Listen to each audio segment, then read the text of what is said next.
Gente, eu não vou conseguir responder todas. Aliás, tem palestra aqui, tem pergunta que é uma palestra.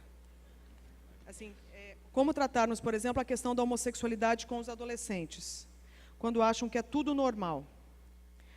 Só isso aqui dava uma palestra, entendeu? Eu posso, em algum momento, tá, pastor, voltar para a gente falar sobre isso aqui, tá? Se vocês quiserem. Já que eu moro por aqui, né, fica mais fácil. Eu diria assim, a gente tem que entender o que é...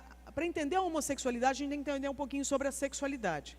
Eu acho que às vezes a gente quer fazer o movimento inverso e fica mais difícil, porque o discurso de hoje é totalmente pró-gay. Eu acho que nós temos que combater a homofobia, né, a aversão a pessoas que têm uma orientação sexual diferente daquilo que é a da maioria aqui, por exemplo. Né? A homofobia realmente ela é uma coisa contrária ao próprio, não é a lei só, ao evangelho. A aversão a pessoas é algo que não cabe no evangelho, não cabe no coração de Deus. Agora, não é crime praticar homossexualidade quando você pensa na lei do país. No país você pode viver a homossexualidade, tá certo? Agora, ela é uma prática pecaminosa quando você pensa no que está escrito na palavra de Deus. Mas é um direito seu praticar e é um direito não praticar. Então, nós que somos igreja, nós vamos procurar estar ao lado das pessoas que queiram o quê? Viver o evangelho de Jesus. Então, eu sugeriria o seguinte, o adolescente ou o jovem, seja quem for, chegou aqui na igreja com a questão da homossexualidade. Primeira coisa, não é tentar tirar a homossexualidade da pessoa.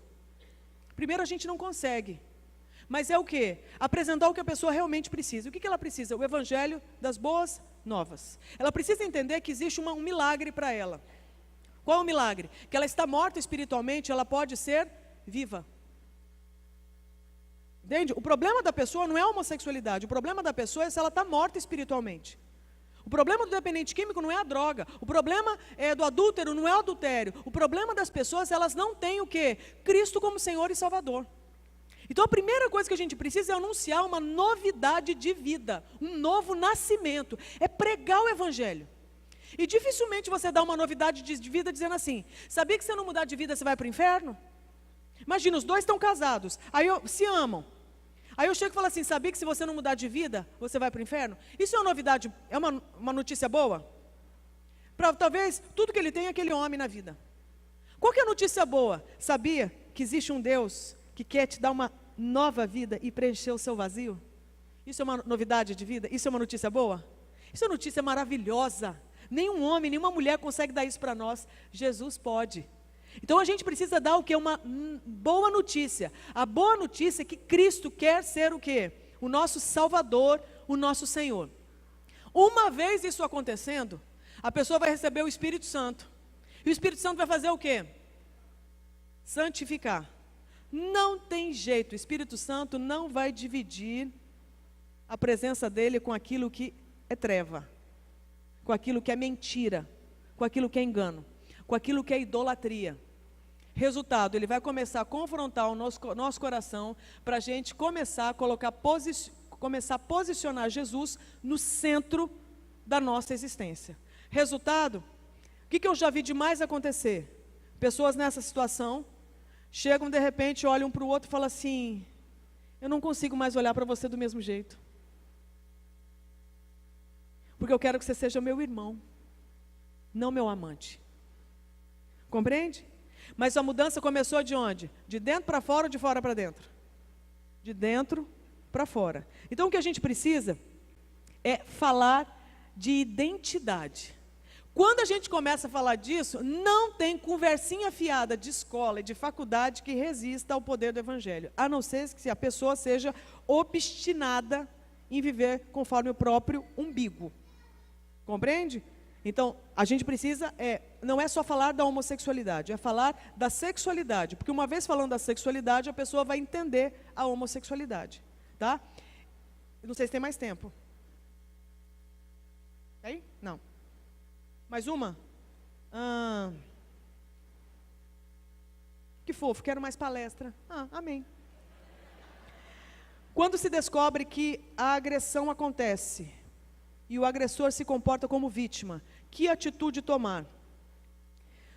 Olha, dificilmente um agressor ou agressora, porque não é só homem que agride mulher também, dificilmente vai reconhecer prontamente. Vai arrumar uma série de justificativas e vai tentar convencer a vítima de que a culpa foi da vítima. A gente viu isso aqui nas pesquisas no Brasil. Muitos casos de estupro, a culpa saiu para quem? Para a menina que estava com a roupa curta. Mas você viu a roupa que ela estava usando? Ela estava pedindo. Não. O que nós estamos entendendo é o seguinte: se houve agressão, não importa o discurso do agressor. Tem que ter denúncia. Aí você fala assim, nossa, mas isso aí é discurso de cristão? Quero que você entenda uma coisa. Aminon precisava ser parado, porque ele estava desgovernado. Se eu amo Aminon, o que eu faço? Eu deixo ele refém ao próprio desejo? Se eu amo Aminon, eu tenho que blindá-lo dele mesmo, porque ele é um perigo para ele e para os outros. Você viu aquele caso que aconteceu no Brasil? Uma mulher pegou o ônibus para ir para trabalhar. Quando ela está dentro do ônibus, o que acontece? Um homem ejacula no pescoço dela. Houve denúncia. Ele foi responder, foi lá para a delegacia. Foi solto. No outro dia, o que ele fez? A mesma coisa. Por quê?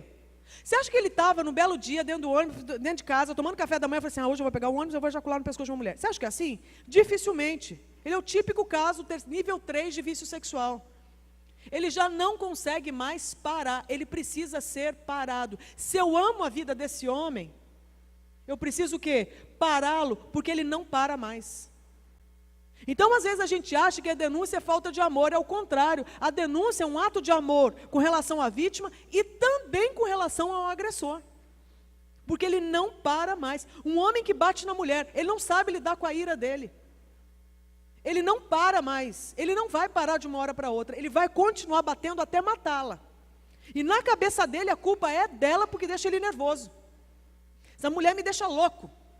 Compreende? Mas ele está cometendo um crime, ele precisa de denúncia, ainda que ele seja aqui da igreja, porque ele precisa ser parado, ele não para mais.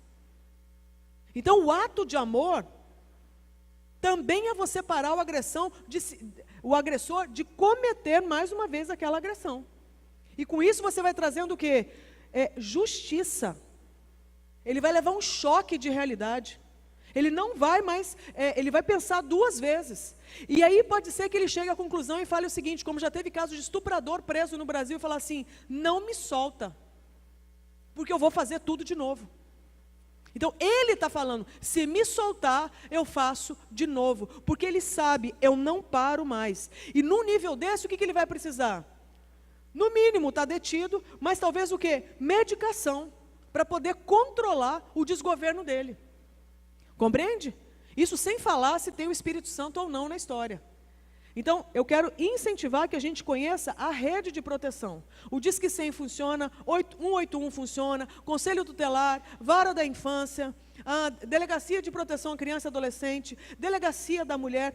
Esses são os números que a gente tem que conhecer, para a gente poder fazer encaminhamentos. Isso também é amar. Tá certo?